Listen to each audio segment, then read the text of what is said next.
Have you ever been bitten or attacked by an animal? Did you ever wonder why the animal chose to attack you? Did you ever wonder if maybe the animal was scared and alone? Or even worse, maybe the animal had rabies. What would you do next? You should contact your local animal shelter. I want to inform you how vital of a service we as citizens are provided by our local animal shelter on a daily basis. First and foremost, the number one job of the animal shelter is to stop and control the spread of diseases. Now with state law, all animals, domesticated animals, including cats and dogs, over the age of 4 months old must have a yearly rabies vaccination. Once the owner properly vaccinates the animal, they will receive official paperwork. They will also receive a rabies vaccination tag like this one. If you notice, the tag is securely attached onto the collar and is visible at all times.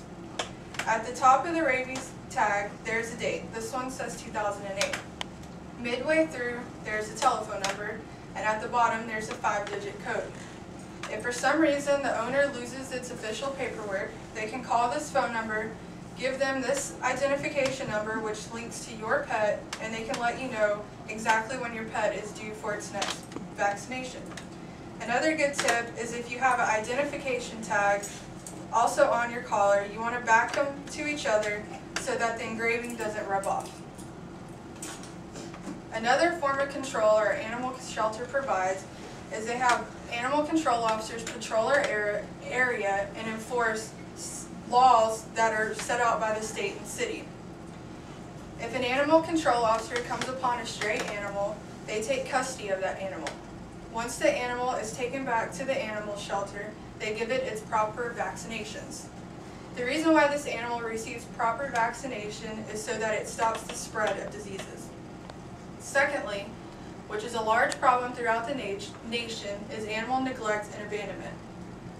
Animal neglect has a wide variety of signs. Animal control officers look for different signs such as restrictions of water, food, and air, improper sheltering, and improper yearly vaccinations. This is an example of improper sheltering. If you notice, it's a 3-sided structure with a roof. The reason why the animal would need this type of sheltering is so that it can take itself out of the weather.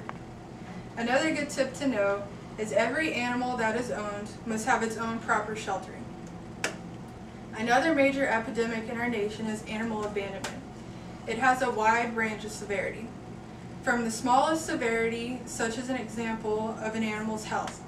If the owner notices that the animal has a sickness such as parvo, distemper, or mange, and the owner tends to neglect it, this is a form of abandonment. In your most extreme cases, a form of abandonment is when the owner decides to move from its resident and not take its animal with them, and has no intent on returning back to receive their animal. This offense is cited and will be held through court. Finally, the ultimate goal of the animal shelter is to provide relocation for the animal.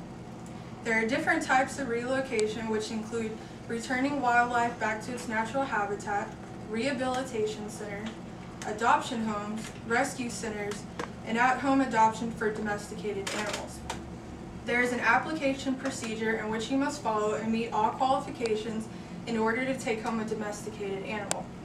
Such qualifications include general knowledge of animal health, proper restraints of the animal, meaning fencing, general knowledge of how to take care of your animal on a day-to-day basis, a non-stressful environment for the animal, and simply a good, loving home.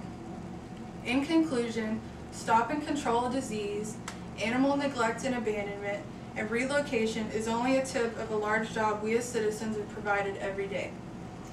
We should not overlook lost and helpless animals, but with the simple knowledge I have provided you, you could do a large job. You could save the life of an animal and maybe even save the life of a human. Thank you.